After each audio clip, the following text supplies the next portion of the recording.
고백합시다. 하나님은 그의 사람들에게 말씀하십니다. 그의 사람들. 그의 사람들이 누구예요?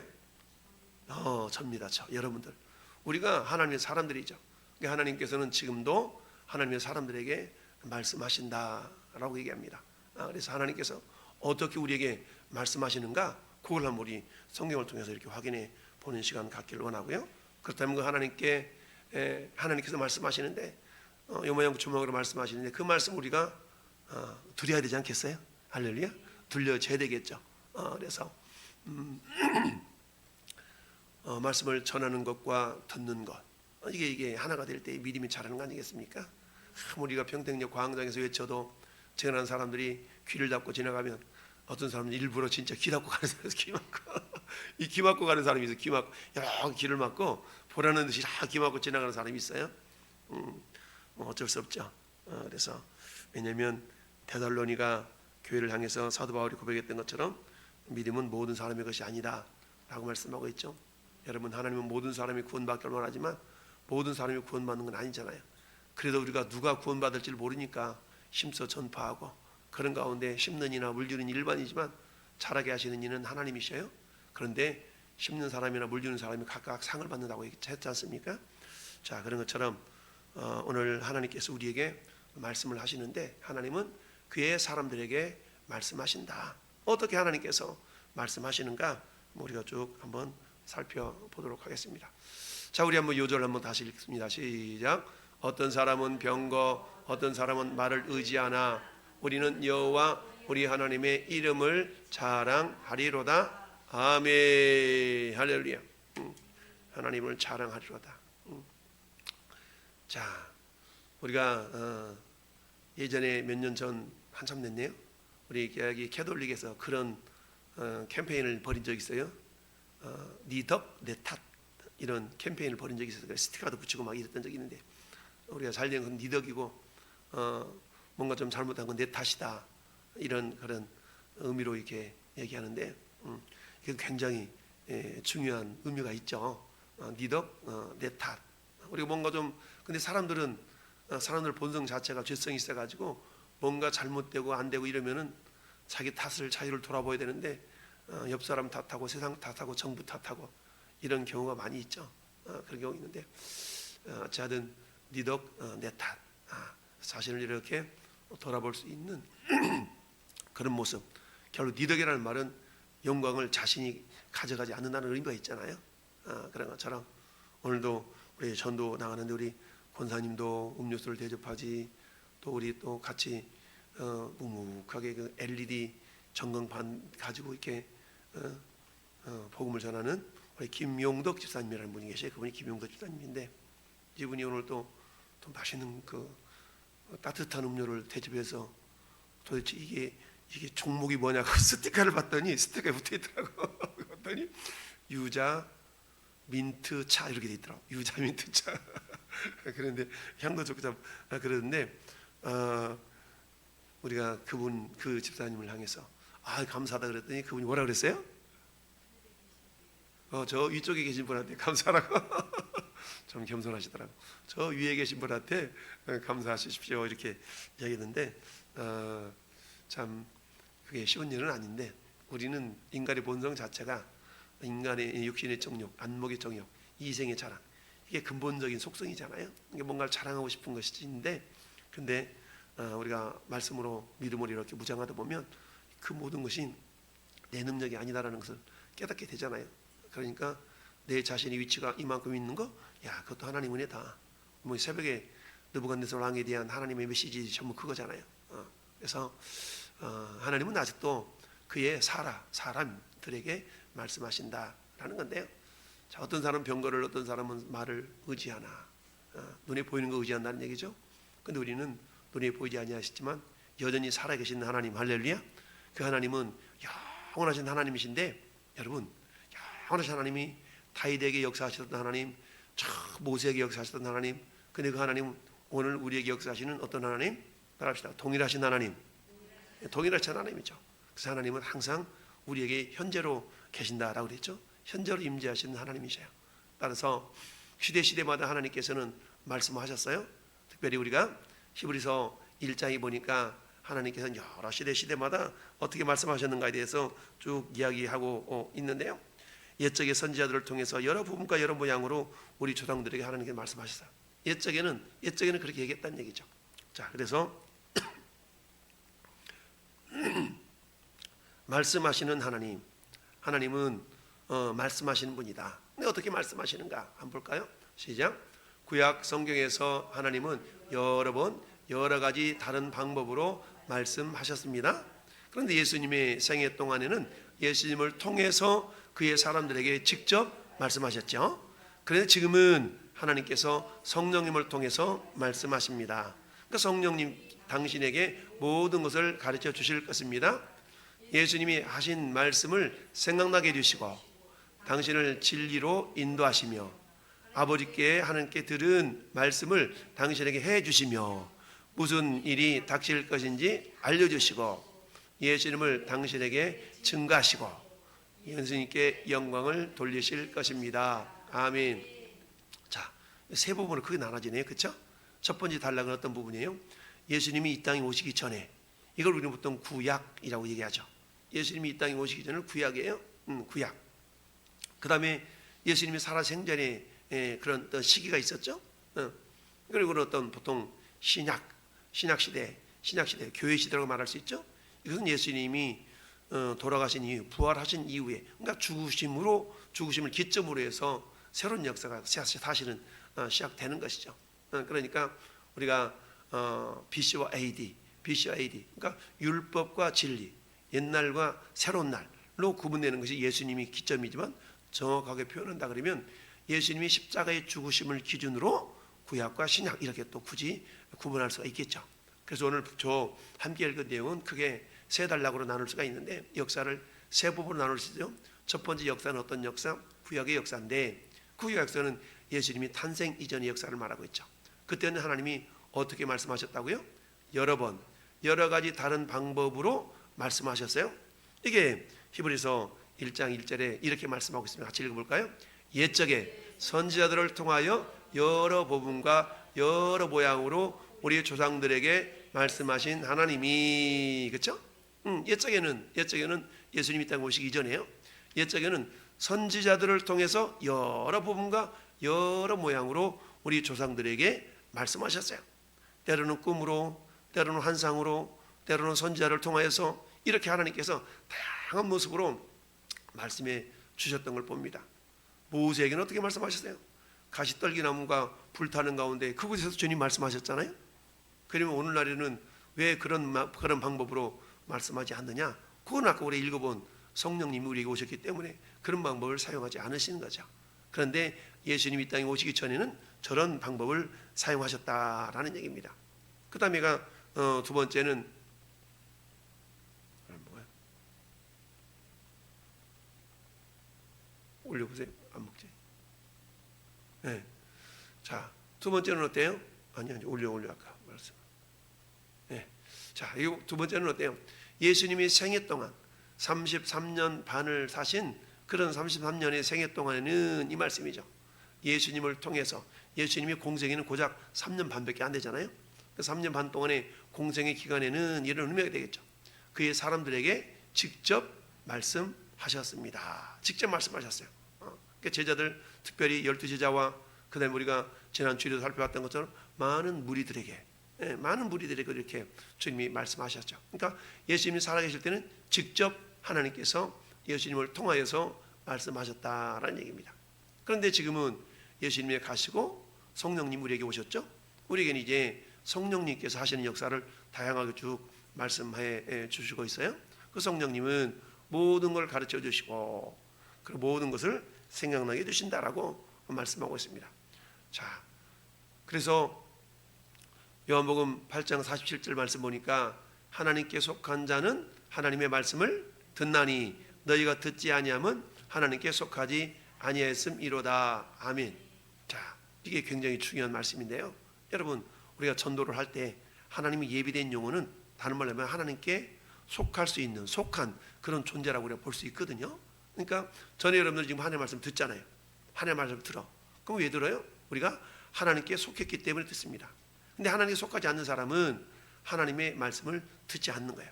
아 됐어, 그런 얘기 하지 마, 그런 얘기 하려고 우리 만나지 마라 막 이러면서 말씀을 거부하는 사람들은 하나님께 속하지 않는 사람이다 라고 성경이 말씀하고 있습니다. 그래서 성령님이 우리 안에 오셨을 때 26절 보니까 읽어봅시다. 시작. 보혜사 곧 아버지께서 내 이름으로 보내실 성령 그가 너에게 모든 것을 가르치시고 내가 너에게 말한 모든 것을 생각나게 하리라. 아멘. 오늘 이 시대는 교회 시대로서 성령님의 역사하시는 시대라고 말할 수 있죠. 성령님은 믿는 자 각 심령 속에 내주해 계시죠. 그래서 너희는 너희가 하나님의 성전인 것과 하나님의 성령이 너희 안에 거하시는 것을 알지 못하느냐. 이 말은 뭐예요? 뒤집어놓고 말하면 알고 살라라는 얘기겠죠. 그러니까 저는 여러분들은 성령님을 모시고 사는 사람들이에요. 우리는 신을 모시고 살아. 신. 우리가 무당들 뭐라고 얘기합니까? 우리가 신 모시고 산다고 하잖아요. 신 모시고 산다고 그러잖아요. 그들이 모시는 신은 귀신이지만 우리가 모시는 신은 성령 하나님이에요. 우리는 하나님 모시고 사는 존재들입니다. 그러니까 무당 뭐 이런 거기에 대해서 우리 전혀 꺼리낄 것이 없죠. 이처럼 하나님은 어떤 분이시다? 말씀하시는 분이시다. 근데 하나님께서 말씀하시는데 오늘날에는 성령님을 통해 말씀하시거든요. 성령을 통해 말씀하시는데 그걸 어떻게 우리가 알 수 있겠냐는 얘기죠. 알 수 있겠냐? 자, 그것은 오늘 저 네 가지를 얘기하고 있는데요. 한번 읽어볼까요? 죄는 우리에게 너무나도 큰 영향을 미쳤습니다. 우리는 성령님의 조명하심이 없이는 하나님의 진리를 이해할 수 없습니다. 성령님이 우리에게 하나님의 말씀을 가르치실 때에 앉아서 그분에게 응답하십시오. 하나님이 내 주위 환경에서 무엇을 하고 계시는지 보십시오. 우리가 기도할 때 말씀하시고 성경 읽을 때 말씀하시는 하나님이 우리 주위에서 일을 하고 계십니다. 아멘. 자, 오늘 시대는 성령이 역사하시는 시대인데, 자, 성령님을 통해서 하나님이 지금도 말씀하고 계세요. 할렐루야. 근데 하나님께서 우리에게 말씀하시는데 크게 네 가지 도구, 네 가지 통로를 통하여 우리에게 말씀하신다라는 얘기입니다. 첫 번째는 말씀을 통하여. 그렇죠. 말씀을 통하여 우리에게 말씀해 주셔요. 이미 기록된 말씀인데 우리가 그런 얘기 하잖아요. 로고스 말씀이 있고 레마 말씀이 있다고 얘기하잖아요. 저는 여러분들이 기록된 이 말씀 우리가 로고스로 얘기하거든요. 로고스. 근데 이 로고스 말씀이 우리에게 레마의 말씀으로 들려질 때 그게 하나님의 음성이다라고 우리가 이렇게 표현할 수가 있는데 그 말은 뭐냐면은 자, 우리가 그냥 흰건 종이요 검정은 글씨요. 근데 성경 읽는 동안에 이 말씀이 하나님의 말씀으로 내가 이렇게 믿고 받아들여지는 그런 어떤 자세. 그럴 때에 그 말씀이 내 말씀인 거죠. 만약 이런 거요. 우리 하민이 아빠가 하민한테 편지를 썼다 칩시다. 문자를 보냈던. 그러면 가만히 있으면 그냥 문자야. 이게 톡으로 문자를 보냈다 합시다. 근데 그 말씀이 레마가 되려고 그러면 하민이가 그 말씀을 보고 아빠가 나한테 말씀하셨네? 이렇게 하라는구나 라고 움직일 때 그 말씀은 레마의 말씀이 되는 거죠. 그 말씀을 그럴 때 아빠가 나에게 말씀하셨다. 비록 문자로 왔지만 하민이가 받아들일 때는 하나님께서 나에게 말씀하시네, 아니 아빠가 나한테 말씀하시네 라고 받아들이는 거죠. 그런 개념으로 하나님께서 우리에게 지금 말씀하고 계십니다. 할렐루야. 우리가 보통 그러잖아요. 뭐 재미로 뽑든 뭐 뽑든 연초에 우리에게 나에게 주신 말씀 이렇게 우리가 선택을 하나씩 말씀을 부여잡고 있지 않습니까? 근데 이제 대부분 다 복된 말씀을 또 은혜롭게 하자고 이렇게 하나씩 뽑기는 한데, 근데 평상시에는 그 말씀이 나에게 다가오지 않았지만 말씀을 뽑고 보니까 그 말씀이 정말 내가 붙들고 싶고 그 말씀을 의지하고 싶고 이런 어떤 모습으로 다가오게 된다는 거죠. 그것을 우리가 뭐라고 하나님께서는 그 말씀을 통해 지금 나에게 말하고 계신다라고 받아들일 수가 있다는 얘기죠. 그러니까 우리는 어때요? 말씀을 들어야 되고 말씀을 읽어야 되고 묵상해야 되고 이 과정이 우리에게 필요하죠.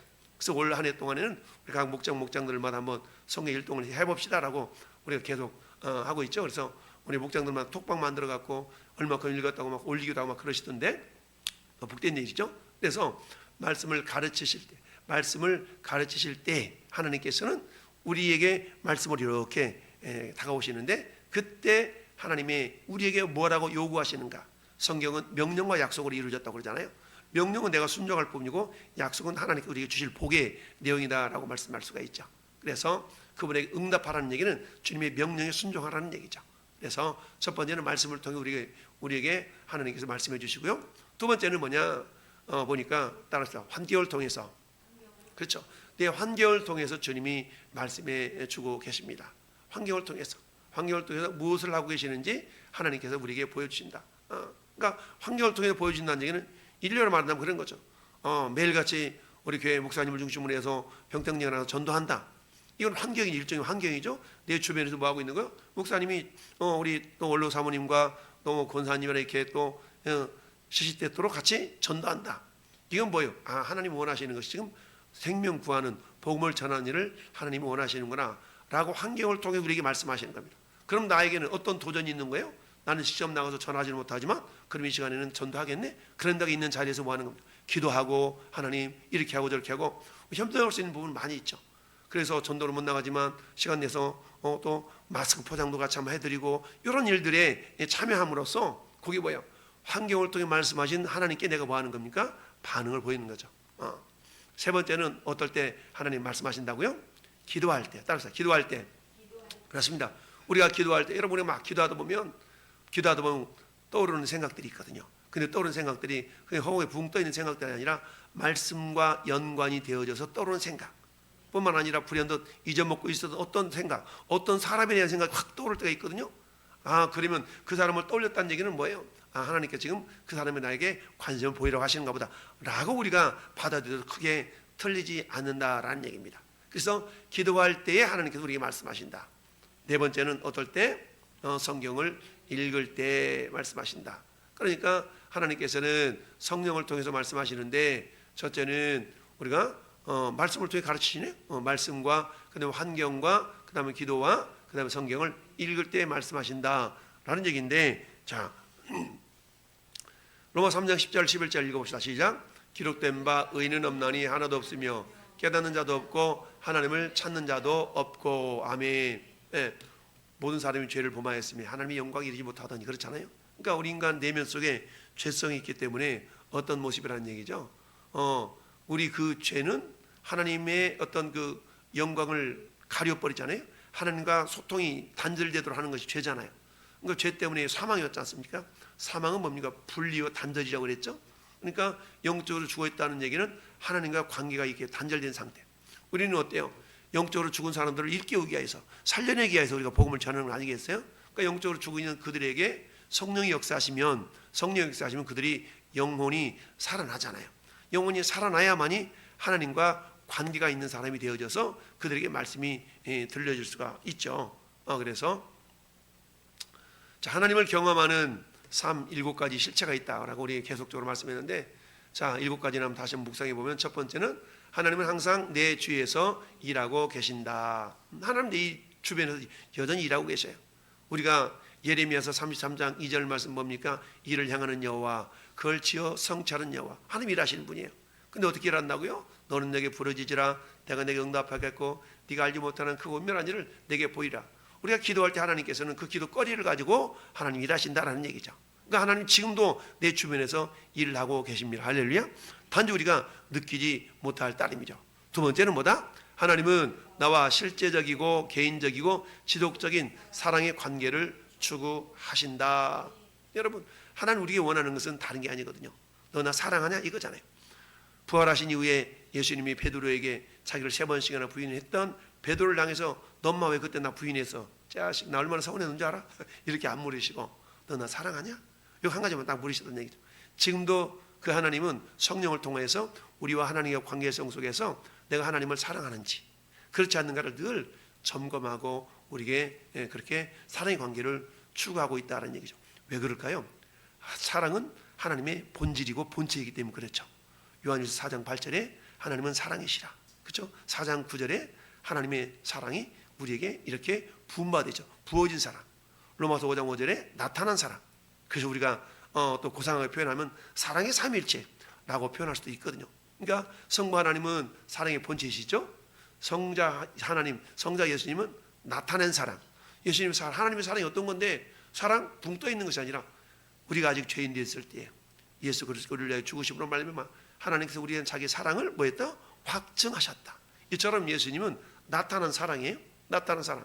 그런데 나타나셨는데 그분 우리하고 지금 멀리 떨어져 계시잖아요. 그러니까 어때? 멀리 있지 않아 라고 우리 안에 직접적으로 사랑의 본체이신 하나님이 영으로 오셨잖아요. 그래서 뭐예요? 부어 주신 사랑. 그러니까 우리 안에 이미 성령을 통하여서 사랑이 부어진 줄 믿습니다. 그러니까 하나님은 우리에게 사랑을 주셨기 때문에 그 사랑을 요구하시는 거예요. 내가 너한테 사랑 부어줬잖아. 그 사랑 가지고 나 좀 사랑해주면 안 되겠냐? 이렇게 하나님 우리에게 사랑하시는 겁니다. 우리 인간적인 욕심에 의한 사랑이 아니라 이미 성령을 통하여서 우리에게 그 사랑을 부어주셨기 때문에 우리는 그 사랑으로 주님을 사랑합니다. 우리 흔히 그런 찬양하잖아요. 주의 사랑으로 사랑합니다. 주의 사랑으로 사랑하는 것이지 인간적인 정욕적인 것으로 우리가 사랑하는 건 아니잖아요. 그러니까 형제 자매 가운데 우리가 그리스도인으로서 형제 자매 간에 사랑하는 그 사랑이라는 것은 주의 사랑으로 사랑하는 거죠. 그런데 주의 사랑은 이 우리에게 부어주신 사랑이다. 그 사랑을 하나님 우리에게 관계를 요구하신다는 얘기고요. 세 번째는 뭐예요? 하나님은 내가 주님의 일에 참여하도록 초청하신다. 자꾸 도전을 준다는 얘기죠. 하고 교회에서 이렇게 하고 있는데 내가 가만히 있으면 안 될 것 같아. 내가 뭘 좀 할 수 있을까? 내가 어떻게 하면 되지? 내가 이렇게 좀 가서 포장지도 좀 하고 이렇게 할까? 그런 마음을 주신다는 거예요. 계속 초청해요. 초청해서 결국 어떻게 하겠나? 네 번째 시작. 하나님은 성령님을 통해서 성경과 기도와 환경과 교회를 통해서 하나님 자신과 자신의 목적과 길을 보여주신다. 아멘. 저 네 가지인데요. 첫째는 성경을 통해서, 두 번째는 기도를 통해서, 세 번째는 환경을, 내 삶의 환경을 통해서, 그리고 네 번째는 교회 공동체를 통해서 하나님께서는 당신과 당신의 어떤 그 목적과 길을 우리에게 보여주신다라는 얘기입니다. 그러니까 우리 교회 공동체에서 이를테면 2024년 표가 의회 변류관을 사모하자. 표 내용은 그 내용 보니까 선한 싸움을 싸우고 달려갈 게 마치고 믿음을 지켰다. 그럼 내가 선한 싸움을 싸워야 되겠구나. 치고받고는 싸움이 아니라 그 선한 싸움의 가장 1차적인 삶의 싸움의 현장이 우리 내면이잖아요. 그럼 내 마음과 싸워야 되겠네. 내 마음과 싸우기 위해서는 어떻게 된다? 우리 지난 주일 말씀 오후 예배 때 창세부터 라는 단어를 딱 떠올리면서 창자라는 건 저 앞에 던진다고 그랬는데 저 낮게 던진다고 그랬는데 뭘 던져야 되지? 내 육신의 소욕들을 다 던져서 내 육신의 소욕들은 죽이고 성령의 소욕들은 살려서 결국 어떻게 내 심령이 착 어떤 상태? 코스모스의 상태가 된다. 이 코스모스의 상태는 어떤 상태라고 했습니까? 잘 정돈된 상태, 정돈이 잘 된 상태. 이것으로 또 유발된 단어가 코스모스니까 그럼 내가 내 육신의 소욕은 다 내려놓고 성령의 소욕으로 가득 채워져서 결국 성령으로 다 정돈된 그런 마음 상태가 되어짐으로 말미암아서 결국 하나님께서는 어때? 우리에게 그런 삶을 살라고 우리에게 비유로 말씀하시구나. 이걸 우리가 지난주에 그저께 말씀이 그 말씀인데요. 그렇다는 얘기죠. 이게 교회 공동체를 통해 우리에게 하나님 말씀하고 계시는 거예요. 다섯 번째 볼까요? 하나님의 부르심은 우리를 믿음의 갈등으로 인도하시고 믿음의 결단을 요구하십니다. 그렇잖아요. 우리에게 믿음의 갈등을 때로는 하나님 주셔요. 저 해야 될 것 같은데 해야 될 것 같은데 막 계속 갈등하다가 그래 하면 편하고 오늘 그 김영덕 지사님 여러분이 그러잖아요. 오늘 막 비가 오고 그러는데 오늘 쉬고 싶고 안 나오고 싶대. 근데 어때요? 그걸 이기고 나와서 하고 가면 너무 마음이 편하고 마음이 즐겁고 기쁘다고 그러잖아요. 그게 저거거든요. 믿음의 결단을 우리에게 하나님께서 요구하신다. 여섯 번째는 내가 하나님의 역사에 동참하면 하려면 하나님의 뜻에 내 인생을 조정해야 된다. 우리는 어린아이적 신앙은 뭡니까? 하나님을 내 일정에 두드러 맞추려고 그러잖아요. 땡겨서 맞추려고 그러잖아요. 근데 믿음이 잘하면 잘할수록 거꾸로 하나님의 뜻에 내 일정을 맞춰 드리는 거예요. 할렐루야. 우리가 예수 믿자 그러면 바빠서 못 믿는다고 그러잖아요. 그건 뭐예요? 일정을 자기 기준대로 맞춰가니까 바쁜 거야. 그런데 어때요? 하나님의 기준으로 내 일정을 맞춰가 버리면 이게 이미 딱 결정이 돼 있기 때문에 이건 요지부동한 거거든요. 그러니까 하나님의 기준이 딱 돼버리면 어떤 상황 속에서 기준이 하나님이기 때문에 내가 맞춰가는 것이지 하나님한테 좀 맞춰주세요 이게 아니죠. 그런 차이가 있는 거고요. 일곱 번째는 내가 하나님께 순종할 때 하나님은 나를 통해 주님의 일을 성취하심으로 나는 경험으로 하나님을 알게 됩니다. 1년에 저런 과정들을 통해서 하나님 살아계시구나, 하나님 일하셨네 라고 경험하더라는 얘기죠. 이런 경험들이 누적되고 축적되다 보면 하나님과 더욱더 깊은 교제가 일어나면서 우리 믿음이 성장과 성숙을 기획합니다. 이루어갑니다. 그런데 저런 과정이 없다면요, 늘 말씀드리듯이 용이 되지 않고 이무기로 남아있는 거죠. 신앙의 연륜이 깊어가는데 말씀을 제대로 읽어보지도 못하고 이러니까 말씀을 통해서 나에게 성경을 통해 말씀하신 하나님 경험을 못하는 거야. 기도 생활을 안 해. 기도하니까 기도를 통해서 성령의 감동을 받아야 되는데 성령의 감동을 못 받아. 환경을 통해 먹고 살기 바빠가지고 내가 그 세상 일에 너무 관심을 갖다 보니까 하나님의 어떤 간섭하심에 대한 민감성이 없는 거예요. 교회 공동체 일에서 그저 주변인으로서 왔다리 갔다리 하는 그런 신앙생활을 하다 보니까 우리 교회에서 도대체 무슨 일이 일어나는가, 여기에 대한 관심이 없어. 그러니 네 가지가 하나로 이루어지지 않으면 하나님을 경험할 수가 없는 거거든요. 하나님을 경험하지 못하면 어때요? 화석화된 신앙이 될 수도. 화석화된 신앙은 생동감 있고 살아있어야 되는데 화석화된 신앙이 되면 안 되잖아요. 세월은 흘러가는데, 시간은 흘러가는데 우리 믿음이 그저 정체되는 그런 신앙이 될 수밖에 없다는 얘기입니다. 그래서 하나님의 음성을 아는 열쇠가 있다. 아는 열쇠가 있는데, 자, 한번 같이 읽어볼까요?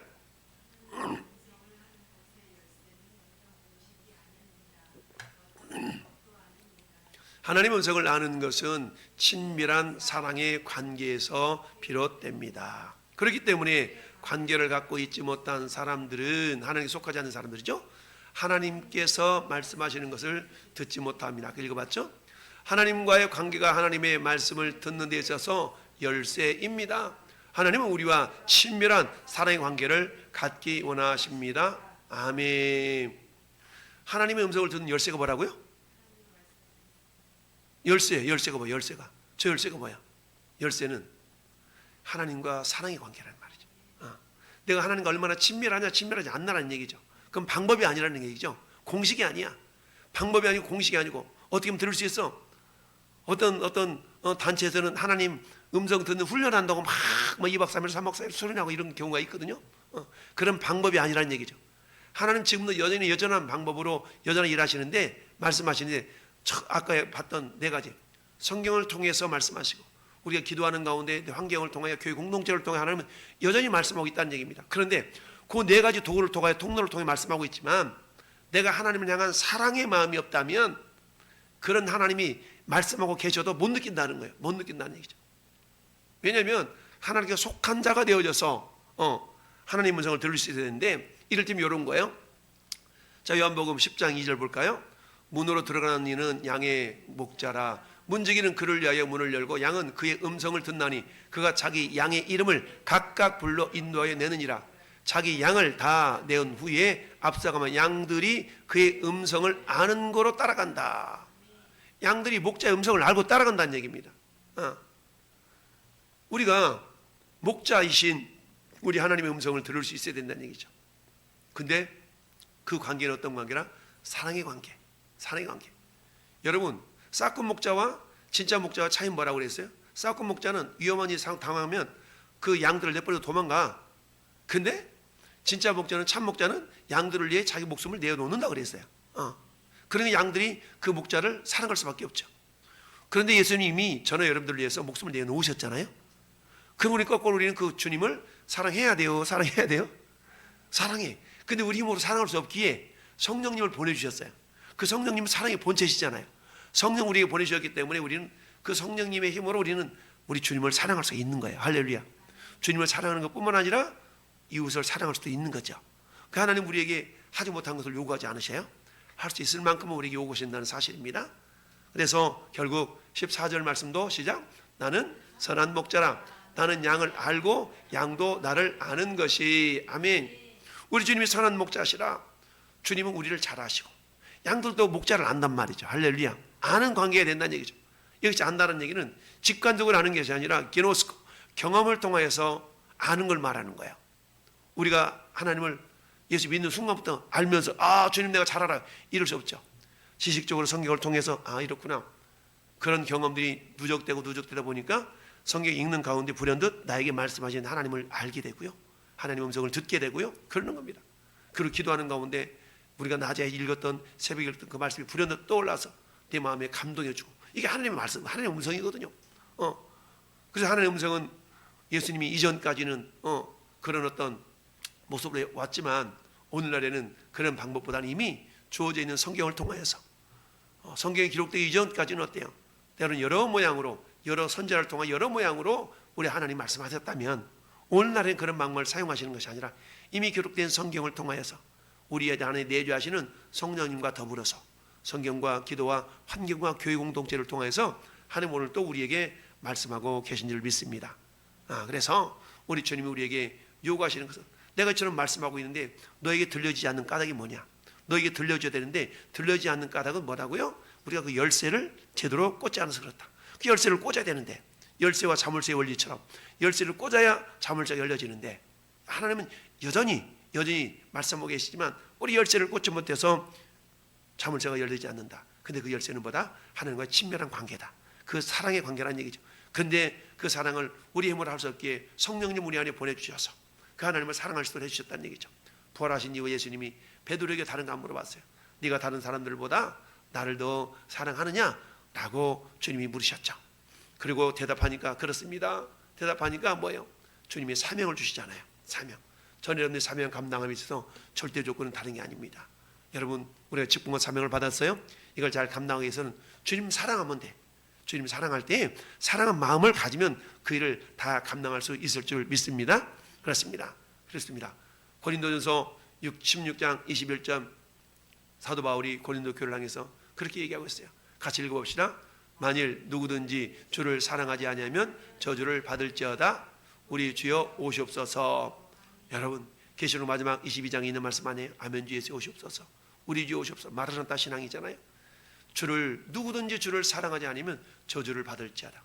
여러분, 오늘 쭉 읽어본 것처럼 그 저주는 뭐예요? 하나님 음성이 안 들려진다는 얘기죠. 음성이 들려져야 되는데 안 들려진다는 얘기죠. 여전히 하나님께서는 말씀을 통해서 성경을 통해 우리에게 말씀하시고, 기도하는 가운데 감동으로 말씀해 주시고, 환경을 통해 말씀하시고, 그리고 교회 공동체를 통해서 말씀하고 계시건만 우리는 그런 열쇠를, 우리가 그 열쇠가 주님을 사랑하는 건데, 그 열쇠가 제대로 되지 않으면 하나님 말씀하셔도 우리가 들을 수가 없다. 그럼 우리가 구해야 될 건 뭐겠습니까? 주님을 사랑하는 마음, 주님을 사랑할 수 있는 마음을 우리가 더욱더 구해야 되겠죠. 우리 한번 결론을 한번 읽습니다. 시작. 하나님은 지금도 그의 사람들에게 말씀하십니다. 저도 그의 사람들한테를 나에게라고 한번 써서 읽어봅시다. 시작. 하나님은 지금도 나에게 말씀하십니다. 둘째, 하나님의 음성을 듣는데 어려움이 있다면 그리스도인 생활의 가장 중요한 부분에 이상이 있다는 겁니다. 가장 중요한 부분이 뭐예요? 주님을 사랑하는 모습이죠. 주님을 사랑하는 데 있어서 뭔가, 여러분 부부간에 뭐가 틀어졌어. 뭐가 틀어졌다는 뭐예요? 사랑의 전설이 이상이 왔다 이런 말 하잖아요. 사랑의 전설이 이상이었으면 뭔가 틀어지는 거 아니겠습니까? 우리와 하나님과 관계가 똑같아. 예. 뭔가 하나님 음성을 듣는데 뭔가 어려움이 있다면 그리스도인의 생활의 가장 중요한 부분, 하나님을 사랑하는 부분에 있어서 이상이 있는 거라는 얘기죠. 세 번째 시작. 하나님은 성령님과 더불어 성경과 기도와 환경과 교회를 통해서 자신에 대해서, 자신의 뜻과 방법에 대해서 지금 나에게 말씀해 주십니다. 할렐루야. 네 번째, 하나님의 음성을 듣는 일은 하나님과 친밀한 사랑의 관계를 갖는 데서 비롯됩니다. 아멘. 할렐루야. 우리가 하나님과 더 깊은 사랑의 관계를 추구하고 사랑을 구할 때에 하나님이 우리 안에 부어주신 성령으로 말미암아서 주님 우리는 사랑할 수 있거든요. 그 사랑의 마음을 품을 때 빌립보 2장 5절 말씀처럼 너희 안에 이 마음을 품으라고 그리스도 예수의 마음이니, 주님 마음을 가지고 성경을 읽고 주님 마음을 품고 기도하고 주님 마음을 품고 환경을 바라보고 주님 마음을 품고 신앙생활을 하다 보면 주님의 음성이 우리의 내면에 들려지게 될 수 있을 줄 믿습니다.